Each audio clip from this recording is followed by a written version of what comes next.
Hi, and thanks for tuning in to a new episode about the Japanese STF uniforms and unique airsoft. In this episode, we're going to talk about the two new assault weapons of the Vietnamese Armed Forces, also known as the People's Army of Vietnam. Before we start this video, please hit the bell notification button, subscribe to this channel, and let me know in the comment section down below what you think about these two new assault weapons that was introduced back in 2019.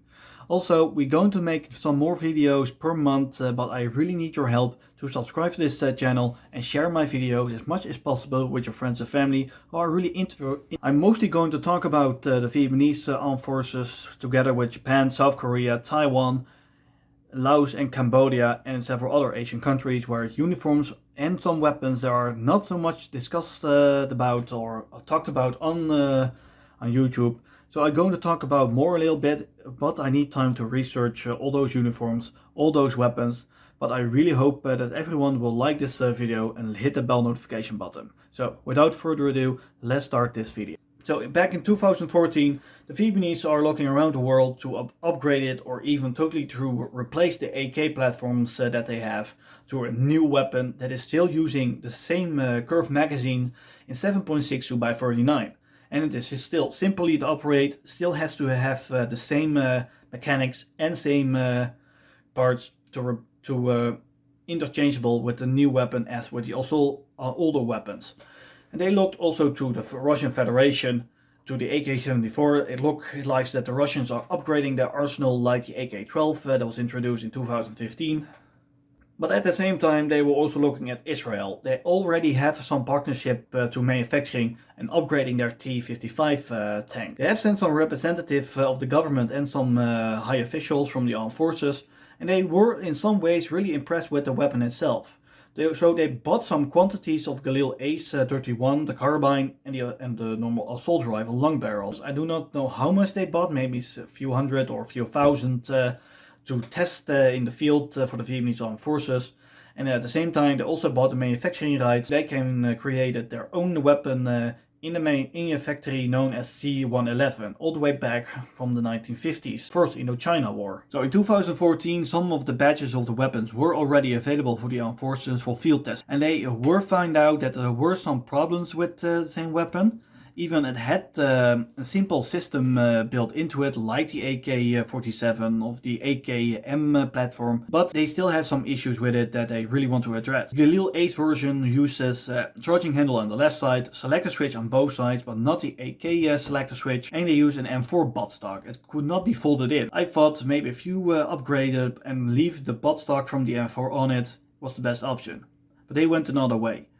I could not find any information between 2014 and 2019, but we assume that they decided to upgrade it the same way as the Galil from the 1970s.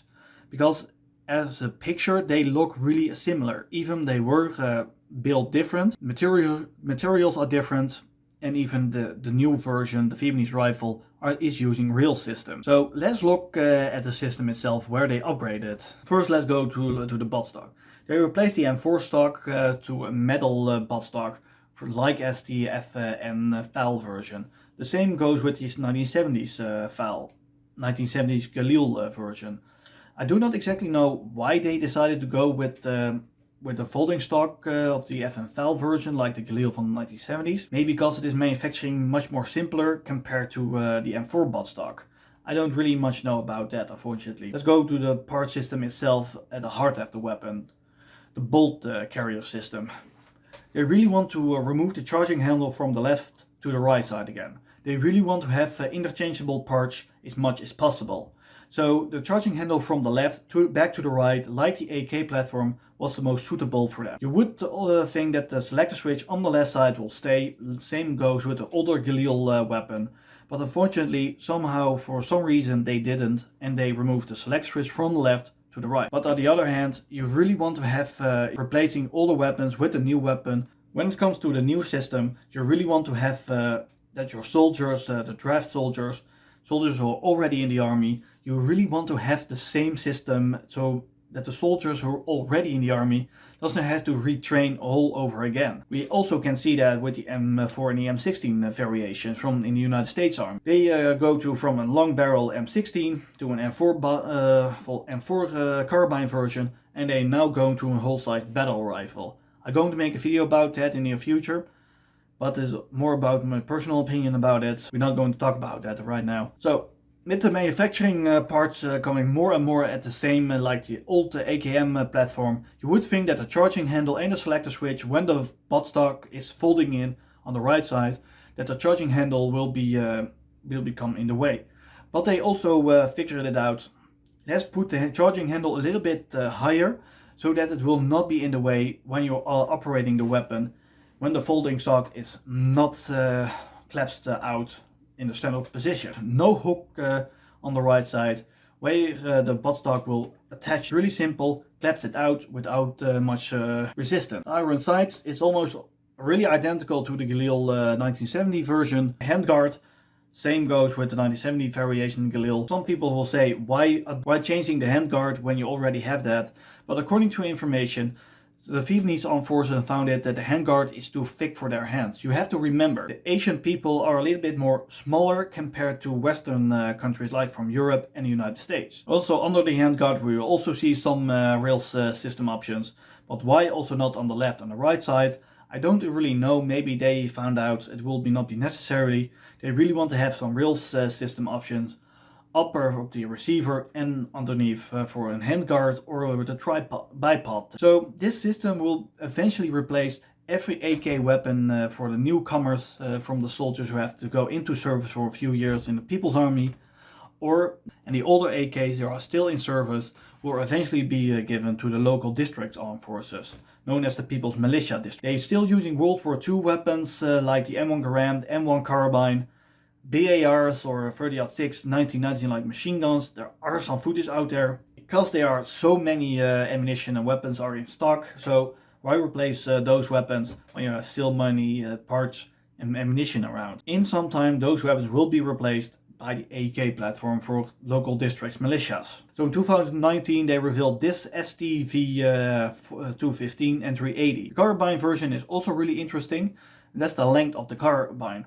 215 millimeters, and the assault rifle had 380 millimeters of a barrel. So the carbine version will be given at special forces, mechanized infantry units, maybe also for officers, but this weapon will definitely fitting more to the role in the near future. The Vietnamese armed forces will need to have a new weapon, but also we do not see new scopes mounting on it yet. I have seen some prototypes for the Vietnamese rifle, but so far it has not been in wider production use yet. One day every soldier of the Vietnamese armed forces will have some scope mount options. You're also using grenade launcher. I think it is from grenade launcher has a little bit the same similarities to the M16 platform and to the AK-74 platform grenade launchers. But I also see one from Italy. That's also really interesting. I do not know how many of those are in stock, but so far as I know, the M79 blooper that we really known in the Vietnam War will stay in service for a long time. According to my information, the Vietnamese are really loving this, the two mortar of the M79. They have upgraded the stock, the wood furniture, and replaced it with more modern version like plastic furniture. So I hope you have enjoyed this video. And please hit the bell notification button and subscribe to this channel, and let me know in the comment section down below what you think about the Vietnamese rifle. So see you next time.